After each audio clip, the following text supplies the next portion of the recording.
तर मित्रांनो नमस्कार. कंबळी या मालिकेच्या आजच्या भागामध्ये आपण बघणार आहोत.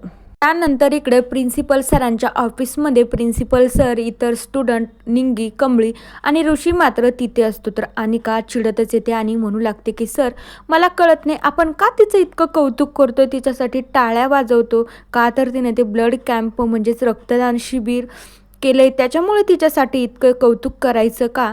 तर त्यावेळी प्रिन्सिपल सर डायरेक्टली अनिकाला सांगून टाकता की अन्नपूर्णा मॅडमनं सांगितलं आहे की कंबळीनं जे काही केलं आहे ना ते कौतुक करायसारखंच आहे, कारण की तिचं इतकंसं वय असताना तिनं इतकं मोठं ध्येय पार पाडलंय ना, खरंच तिचं कौतुक करावं इतकं कमी, कारण की मलाही तसंच वाटतं. तर अन्नपूर्णा मॅडमची ऑर्डरच आहे. मग त्यानंतर प्रिन्सिपल डायरेक्टली सांगू लागता की कॉलेजमधल्या एखाद्या स्टुडंटला जर ही चॅलेंज एक्सेप्ट असेल ना, तर त्यांनी कंबळीपेक्षा अजून काहीतरी आपल्या कॉलेजसाठी, आपल्या हॉस्टेलसाठी त्यांनी कंबळीपेक्षा अजून काहीतरी मोठं करून दाखव, त्याचंही मात्र असंच कौतुक केलं जाईल.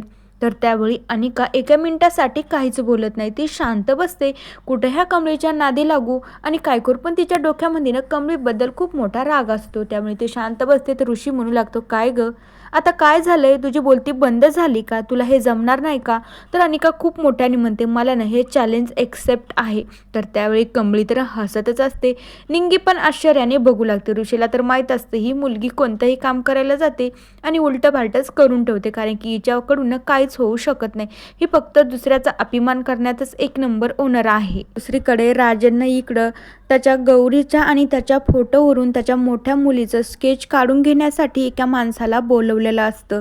आता त्याने रागिनी आणि राजनचा फोटो दाखवून मात्र जसं काही अनिकाचं त्यांनी स्केच तयार केलेलं असतं ते मात्र डिक्टो अनिकासारखं दिसत असतं, कारण की त्यांनी त्या दोघांच्याच फोटोहून गेस करून मात्र अनिकाचा फोटो तयार केलेला असतो. तर राजन त्याच्या रूममध्ये बसलेला असतो, तर गौरी आणि त्याचा एक छान असा फोटो बघत असतो. तर त्यावेळी आता रागिणीला तो सांगू लागतो की मी एका व्यक्तीला बोलवलं आहे, कारण की मला माझ्या आणि गौरीच्या फोटोवरून माझी जी मोठी मुलगी आहे ना ती मला आत्तापर्यंत भेटली नाही, मला तिचं स्केच तयार करून घ्यायचं आहे. तर रागिणीला खूप मोठा धक्का बसतो. रागिणी विचार करू लागते की जर त्या माणसाने राजनच्या आणि माझ्याच फोटोकडे बघून अनिकाचं इतकं भारी स्केच तयार केलं म्हणल्याच्या नंतर याच्या गौरी आणि राजनच्या फोटोकडे बघून तो डिक्टू त्याची मुलीचे खरंच स्केच तयार करीन. आता मला काहीतरी करावं लागेल. आता रागिणीला मात्र काहीच कळत नसतं. तर मित्रांनो दुसरीकडे अनिकाने चॅलेंज घेतलेलं असतं. तर बघूया कुणाचं चॅलेंज पूर्ण होतं. तोपर्यंत या मालिकेच्या पुढील भागांच्या अपडेट्ससाठी आपल्या चॅनलला नक्की सबस्क्राईब करा. So bye.